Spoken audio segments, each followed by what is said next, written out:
नमस्कार, आप देख रहे हैं हिंदी खबर में हूं आपके साथ अमित शर्मा। जलालुद्दीन यानी कि जलालुद्दीन उर्फ छांगुर एटीएस की 7 दिन की रिमांड के बाद अब जेल पहुंच चुका है। लेकिन सवाल यह है कि जो छांगुर अंगूठी बेचते बेचते इतनी बड़ी कोठी बना लेता है, बलरामपुर से लेकर सऊदी अरब तक धर्मांतरण का नेटवर्क खड़ा कर लेता है, धर्मांतरण की इस फैक्ट्री को खोलने में उसे कई साल लग गए। इसकी भनक किसी अधिकारी या फिर प्रशासन के किसी कर्मचारी अधिकारी को क्यों नहीं लगी? बलरामपुर में छांगुर कन्वर्जन की कोठी बनाता रहा और पुलिस प्रशासन को ये सारी चीजें होती दिखाई क्यों नहीं दी? क्या छांगुर ने सब कुछ मैनेज कर लिया था? ऐसे में योगी सरकार ने अब छांगुर का साथ देने वाले अधिकारियों की भी एक लिस्ट मांग ली है और अब पूरा हिसाब कैसे करना है उसकी तैयारी की जा चुकी है। इस बीच छांगुर का आतंकी कनेक्शन भी सामने आया है। साथ ही जांच में इस बात का खुलासा भी हुआ कि वो नेपाल से सटे गांव में धर्मांतरण के अड्डे खोलने की तैयारी में था। देखिए हिंदी खबर की ये स्पेशल रिपोर्ट।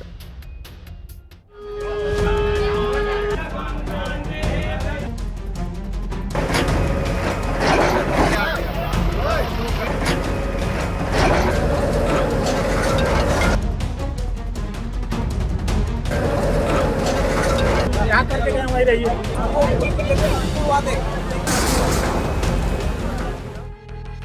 छांगुर की आतंकी अड्डे का भंडाफोड़, धर्मांतरण के मास्टरमाइंड को जेल। छांगुर के पापलोग का पर्दाफाश, पीड़िताओं ने बताया रूह कपा देने वाला राज। छांगुर को सिस्टम का संरक्षण किसने दिया? छांगुर से लिंक तो योगी बख्शेंगे नहीं। यह धर्म की कहानी नहीं है, यह है धर्म बदलवाने की मंडी। गरीबों की मजबूरी को बनाया गया सौदा। बीमारों के इलाज को लिखा गया मजहब बदलने का शर्तनामा। जो खुद को चमत्कारी बताता था वो धर्मांतरण के एक बड़े नेटवर्क का मास्टरमाइंड निकला। हिंदू बहन बेटियों को धर्मांतरण के जाल में फंसाकर उनके ऊपर अत्याचार करने वाला जलालुद्दीन उर्फ छांगुर पर कानून का शिकंजा लगातार कसता जा रहा है। धर्म परिवर्तन का मास्टरमाइंड छांगुर को जेल भेज दिया गया। छांगुर के करीबी नीतू को भी जेल भेजा गया है। कोर्ट में एटीएस के अधिकारी ने बताया कि उन्हें अब छांगुर की रिमांड नहीं चाहिए। इसके बाद अदालत ने दोनों आरोपियों को जेल भेज दिया। इस बीच मेडिकल जांच के दौरान छांगुर ने अपने ऊपर लगे आरोपों पर बोलते हुए दावा किया कि वो निर्दोष हैं और उसे कुछ भी नहीं पता। हम बेकसूर, हम कुछ नहीं जानते। हम बेकसूर, हम कुछ नहीं जानते। हम बेकसूर, हम कुछ नहीं जानते। छांगुर भले ही खुद को बेकसूर बता रहा है, लेकिन उसके काले कारनामों का चिट्ठा अब हर किसी को पता चल गया है। अब तक की जांच में साफ हो गया है छांगुर न सिर्फ हजारों लोगों को धर्मांतरण के लिए मजबूर करता था, बल्कि विदेशी चंदे और बेनामी जमीन सौदे के जरिए मनी लॉन्ड्रिंग में भी शामिल था। इस गैंग का कनेक्शन पाकिस्तान, नेपाल और कनाडा जैसे देश से था। धर्म की दलाली क्या सिर्फ कुछ लोगों का धंधा है या पीछे कोई बड़ा गैंग है? जांच अभी बाकी है, लेकिन यूपी पुलिस की फाइल में कुछ नाम और भी हैं जो आने वाले दिनों में बेनकाब हो सकते हैं। इस बीच धर्मांतरण के सरगना छांगुर को लेकर यूपी एटीएस ने जो खुलासा किया है वो चौंकाने वाला है। जांच में पता चला है कि मौलाना छांगुर आतंकी कैंप चला रहा था। एटीएस की एफआईआर में आतंकी कैंप चलाने का जिक्र है। छांगुर बड़ी इमारत में आतंकवादी ट्रेनिंग कैंप चला रहा था। छांगुर के आतंकी कैंप में 3-4 संदिग्ध लोग भी बलरामपुर आए थे। 2024 में छांगुर पर पहली एफआईआर दर्ज हुई थी। एफआईआर में विदेशी फंडिंग से संपत्ति खरीदने का आरोप है।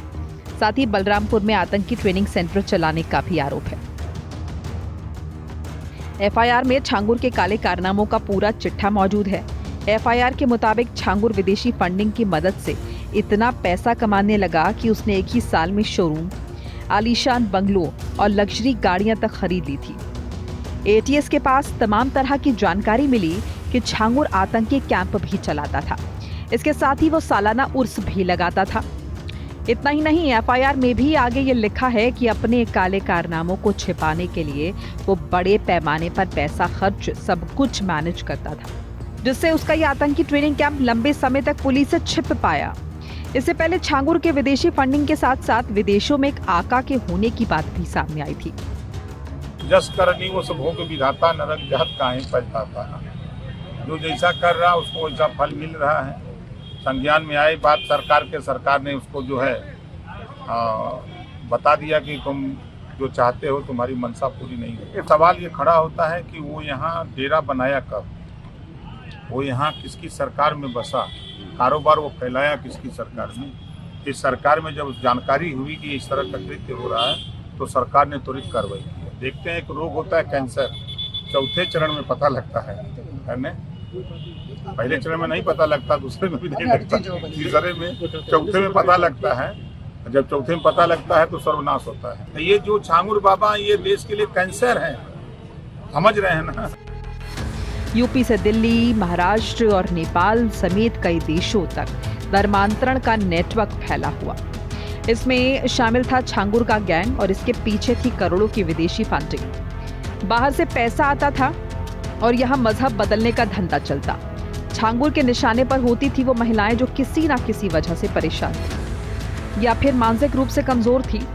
छांगुर और उसके गुर्गे उन्हें पहले आश्रय और इलाज का झांसा देते, फिर धीरे धीरे उनका ब्रेन वॉश किया जाता। आखिरकार उन्हें इस्लाम धर्म अपनाने को मजबूर किया जाता।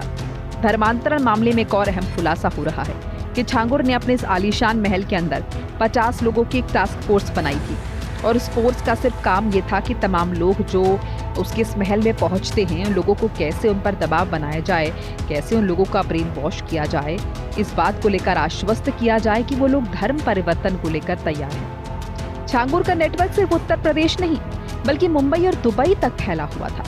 शुरुआती जांच में सामने आया है कि नवीन बोहरा और नीतू रोहरा उसके पहले शिकार थे। इनकी मदद से उसने धर्मांतरण का नेटवर्क फैलाना शुरू किया और देखते ही देखते हजारों महिलाओं को छांगुर ने अपनी साजिश का गुलाम बना डाला। छांगुर का प्रभाव इतना गहरा था कि उसे मानने वाले उसे मसीहा मानते थे और उसके खिलाफ बोलने को तैयार नहीं थे। इस बीच जलालुद्दीन उर्फ छांगुर के धर्मांतरण के धंधे की एक नई गवाही सामने आई। गाजियाबाद के एक परिवार ने आरोप लगाया कि छांगुर और उसके चेले बदर अख्तर सिद्दीकी ने मिलकर उसकी बेटी को गायब कर दिया। 2019 से लापता इस युवती की बहन ने जो खुलासा किया है वो पूरे सिस्टम को झकझोर देने वाला है। सर, मेरी बहन ट्रैवल एंड टूरिज्म का कोर्स कर रही थी, जिस दौरान इससे बातचीत हुई बदर अख्तर सिद्दीकी नाम के आदमी से। इसने उसको बातचीत करना और इसको गाड़ियों में वो करना, उसको मैनिपुलेट करना चालू कर दिया। फिर उसने उस टाइम पे ब्रेन वॉश कर दिया। दोबारा जब वो गई तो उसने बताया कि ये इसको कुछ चावल वावल भी देता था पड़वा के। अब को वो पीर बाबा के चावल, वो झांगुर जो भी है ये बाबा, इसके चावल पड़वा के देता था। कभी उसको पानी दे रहा है लाके कि मेरे दोस्त ने दिए हैं, तो इस तरह से वो उसको चीजें भी खिलाने लग गया था। फिर उसके बाद जब ये जो मेरी बहन है ये 2019 24 अक्टूबर 2019 के बाद इससे हमारी कोई बातचीत नहीं हुई है। अक्टूबर के लास्ट में हमारी बातचीत हुई थी, वो भी मैसेज में, लेकिन उसके बाद फिर हमारी कोई बातचीत इससे नहीं हुई। इसमें काफ़ी लड़कियां हैं जो हिंदू ही हैं और ज़्यादातर कम एज की हैं। जो ये मतलब करता था इसमें कोई मेरठ की ही हैं, कई लड़कियां हैं जिसमें मैं नाम नहीं ले सकती, लेकिन उनके घर वाले भी जो ढूंढ रहे थे हमारी तरह वो भी परेशानी है, उनका भी अब तक कुछ भी पता नहीं चला है।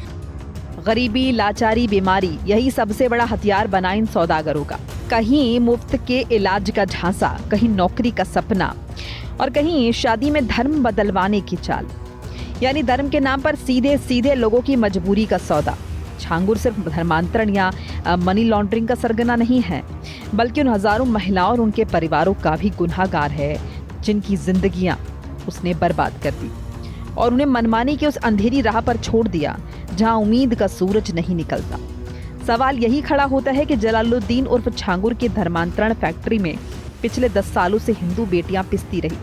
उनका धर्म बदला गया, उनका शारीरिक शोषण हुआ, उनका अश्लील वीडियो बनाया गया, लेकिन ये सब कुछ होता रहा और बलरामपुर पुलिस प्रशासन को इसकी भनक तक नहीं मिली। इस परिवार ने प्रधानमंत्री नरेंद्र मोदी और मुख्यमंत्री योगी आदित्यनाथ से अपील की है कि छांगुर और बदर अख्तर सिद्दीकी के इस पूरे नेटवर्क को खंगाला जाए, जिससे उन जैसे दूसरे पीड़ित परिवारों को इंसाफ मिल पाए। मारता था वो, उसको सिगरेट के भी निशान थे, सिगरेट के निशान थे और बोलती थी कि मेरी एक बार तबीयत खराब हो गई थी तो बदर पीर बाबा के इसके चावल लेके आया था, पीर बाबा से उसने चावल पढ़वा के पानी वानी पिलाया उसको। ब्रेन वॉश अच्छे तरीके से उसने ऐसा कर दिया कि उसको हर चीज से उसको हटा दिया था। जो भी हमारे हिंदुओं में जो भी पूजा पाठ, माँ बाप का जो आदर जो भी था, उसने हर चीज से उसको खत्म कर दिया। बस एक चीज उसके दिमाग में कि बदर बदर बदर बदर बदर, मतलब उसने इतना अपने आप को उसके दिमाग में बैठा दिया कि उसको उससे अलग कुछ दिखता ही नहीं था। ये पीर बाबा और ये इनका मतलब इतना उसके दिमाग में चढ़ गया था कि वो किसी और चीज में विश्वास ही नहीं करती थी। झांगुर बाबा के साथ बदर अख्तर सिद्दीकी है, इन्होंने ही मिलके मेरी बहन को गायब किया है। और इसके साथ में ही जो और बाकी लड़कियां हैं, मैं यकीन के साथ कहती हूँ इन लोगों ने ही इनको गायब किया है। जब तक ये लोग नहीं पकड़े जाएंगे ना, तब तक लड़कियों का पता नहीं चलेगा। और मैं मोदी सरकार से मैं हाथ जोड़ के विनती करती हूँ कि ये ठीक है, इन्होंने विला तोड़ दिए, 100 करोड़ का नुकसान हो गया, ये हो गया, लेकिन हमारा क्या? जो पीड़िता है, जो लड़कियां भी घर नहीं आई, उनका क्या? तो हमें और कुछ नहीं, हमारी बहन सुरक्षित अपने घर आ जाए, इस आदमी का पता चल जाए, बदर अख्तर सिद्दीकी का, झांगुर बाबा, तो बस मैं ये चाहती हूँ। कैसे छांगुर अंगूठी बेचने से सीधा करोड़ों का मालिक बन गया? कैसे छांगुर ने ग्राम समाज की जमीन पर कब्जा कर आलीशान कोठी बना ली? कैसे छांगुर अपने काले साम्राज्य को फैलाता रहा और किसी की नजर नहीं पड़ी? ये वो सवाल हैं जो अब उठने लगे हैं, क्योंकि जांच में सामने आया है कि छांगुर सरकारी जमीन पर कब्जा करने के लिए दस्तावेजों की हेराफेरी करने में जुटा था और धर्मांतरण से मिली विदेशी फंडिंग के जरिए करोड़ों की संपत्ति खड़ी कर उतरौला में अवैध कोठी का निर्माण उसने करवाया। छांगुर 7 बीघे में आलीशान कोठी खड़ी करता रहा, लेकिन ना तो उतरौला के सीओ को इसकी जानकारी मिली, न ही बलरामपुर डीएम को। ये बात हजम होने वाली नहीं है। लिहाजा उन अधिकारियों के खिलाफ कड़ी कार्रवाई की मांग उठने लगी है जो छांगुर के धंधे के दौरान बलरामपुर में ड्यूटी पर तैनात थे और अपराध के खिलाफ जीरो टॉलरेंस की नीति के तहत काम करने वाले सीएम योगी छांगुर के संपर्क में आए किसी भी अधिकारी को बख्शने वाले नहीं है। मतलब छांगुर की परछाई जिस अधिकारी पर भी पड़ी होगी उसका नपना तय है। सूत्रों के मुताबिक योगी सरकार ने इस मामले में कार्रवाई करते हुए उन अधिकारियों की लिस्ट मंगा ली है जो बलरामपुर में तैनात रहे हैं। इस बीच पूछताछ में छांगुर ने भी कुछ अधिकारियों के नाम लिए हैं। सूत्रों से पता चला है कि जांच के दौरान 4 अफसरों के नाम सामने आए हैं, जिसमें एक एडीएम, 2 सीओ और एक इंस्पेक्टर शामिल है। पता चला है कि रिमांड में पूछताछ के दौरान छांगुर ने इन अफसरों के नाम लिए हैं और छांगुर के लिए सभी अधिकारी कुछ भी करने को तैयार रहते थे। 2019 से 2024 के दौरान ये सभी अधिकारी बलरामपुर में तैनात थे। छांगुर का नेटवर्क एक दिन में खड़ा नहीं हुआ है। जिन 3000 वॉलंटियर्स की धर्मांतरण के लिए छांगुर ने भर्ती की, वो भी दिन या महीने भर में नहीं हुई हैं ये भर्तियां। इसमें लंबा समय लगा होगा, लेकिन उतरौला में उस दौरान सीओ के कानों तक ये बात कैसे नहीं पहुंची, ये बहुत बड़ा सवाल है। हिंदू बेटियों के खिलाफ छांगुर गैंग के जुल्म और सितम के खिलाफ हिंदू संगठन अब विरोध के सुर बुलंद करने लगा है। छांगुर गैंग की शिकार महिलाएं अब सामने आकर अपनी आप बीती बयां कर रही हैं और सीएम योगी ऐलान कर चुके हैं कि राष्ट्र विरोधियों को बख्शेंगे नहीं। छांगुर का narco polygraph brain mapping test करें तो पता चलेगा नेता भी इसको प्रोटेक्ट कर रहे होंगे, नौकर साहब इसको प्रोटेक्ट करते थे। फिर पता चलेगा बड़े बड़े अधिकारी भी इसकी यहाँ पूरी इसकी मदद किया करते थे। भारत बहुत तेजी के साथ बर्बादी की तरफ बढ़ रहा है। 1000 बेटियां प्रतिदिन लब जिहाद का शिकार हो रही हैं और लब जिहाद के लिए बड़ी मात्रा में फंडिंग हो रही है। पिछले 10 दिन से छांगुर के गलत कामों के ऊपर चर्चा हो रही है, लेकिन इस बात पे कोई सवाल ही नहीं पूछ रहा है कि ये छांगुर भारत में क्यों पैदा हुआ। छांगुर भारत में ये जो काम कर रहा है, ऐसा दुबई का छांगुर ऐसा काम क्यों नहीं करता? अरब में कोई छांगुर ऐसा काम क्यों नहीं करता? चीन में ऐसा छांगुर कोई काम नहीं करता? सिंगापुर में ऐसा छांगुर क्यों नहीं पैदा हो जाता जैसा भारत में पैदा हो गया? और अभी तो एक छांगुर का खुलासा हुआ, ऐसे तो हर जिले में छांगुर है। उत्तर प्रदेश के बलरामपुर में एटीएस की गिरफ्त में आए छांगुर को लेकर पता चला है कि उसका मकसद सीमावर्ती युवाओं को कट्टर सोच और जिहाद की तरफ झुकाने का था, जिसके लिए वो जलसों में तकरीरें करता, पर्चे बांटकर उनकी मानसिकता समझने की कोशिश करता था। चिन्हित युवाओं को आर्थिक रूप से मजबूत करने के लिए वो उन्हें पैसों का लालच दे रहा था। एटीएस की जांच में छांगुर को लेकर खुलासा हुआ है कि वो नेपाल सीमा से सटे गांव में खोलना चाहता था धर्मांतरण के अड्डे। छांगुर ने इस्लामिक मूवमेंट के लिए तैयार की थी टीम। यहीं से वो नेपाल में पैठ बनाने के प्रयास में था। इसके लिए 46 गांव के युवाओं पर उसकी नजर थी। तकरीर के बहाने वो जलसों में पर्चे बांटकर ये जानने की कोशिश करता था कि सीमावर्ती युवाओं की सोच कैसी है, जिहाद के प्रति उनका नजरिया कैसा है। चिन्हित युवाओं को छांगुर धन देकर मजबूत बनाना चाहता था। सुरक्षा एजेंसियों के अनुसार सीमा पर इस्लामिक मूवमेंट के लिए करीब 10 करोड़ की रकम खर्च करने की तैयारी थी। छांगुर, नीतू नसरीन और नवीन के तमाम बैंक अकाउंट्स की जानकारी एटीएस और ईडी को हो चुकी है। ये अकाउंट सिर्फ देश ही नहीं विदेश में भी हैं। इसके अलावा छांगुर की तमाम संस्थाओं के बैंक अकाउंट भी जांच एजेंसियों के हाथ लग गए हैं। इन दस्तावेजों के आधार पर अब जांच एजेंसियां इन अकाउंट्स का ट्रांजैक्शन पता करने में जुट चुकी हैं, जिसमें अभी तक 100 करोड़ से ज्यादा का ट्रांजैक्शन जांच एजेंसियों को मिल चुका है। छांगुर का एक बड़ा मकसद शरिया कानून स्थापित करना था और वो इसीलिए सारा खेल खेल रहा था। एफआईआर में छांगुर के इस खेल का पूरा पर्दाफाश किया गया। इसके मुताबिक छांगुर गरीब और बेसहारा हिंदुओं को आर्थिक मदद का भरोसा देकर धर्मांतरण करवाता था। हिंदू धर्म के प्रति नफरत फैलाकर और इस्लाम को अच्छा बताकर डरा धमकाकर और बलपूर्वक भी धर्मांतरण करवाता था। इसके पीछे उसका मकसद था हिंदू धर्म के प्रति नफरत फैलाकर सौहार्द को बिगाड़ना। इसके अलावा मुस्लिम जनसंख्या बढ़ाकर शरिया कानून स्थापित करना चाहता था और भारत को इस्लामिक राष्ट्र बनाने के लिए काम कर रहा था। छांगुर के खिलाफ दर्ज हुई एटीएस की एफआईआर में साफ लिखा है कि प्रजातांत्रिक तरीके को हटाकर वो शरिया कानून को लाना चाह रहा था। इसके लिए वो अपनी मुहिम पर लगा हुआ था। लगातार हिंदू धर्म के खिलाफ घेरा फैला रहा था और लोगों को शरिया कानून की उपलब्धियां बता रहा था। ऐसे में इन दस्तावेजों के आधार पर यह साफ होता है कि छांगुर एक बड़े मिशन पर था। छांगुर खुद को एक हाजी पीर के रूप में प्रोजेक्ट किया करता था।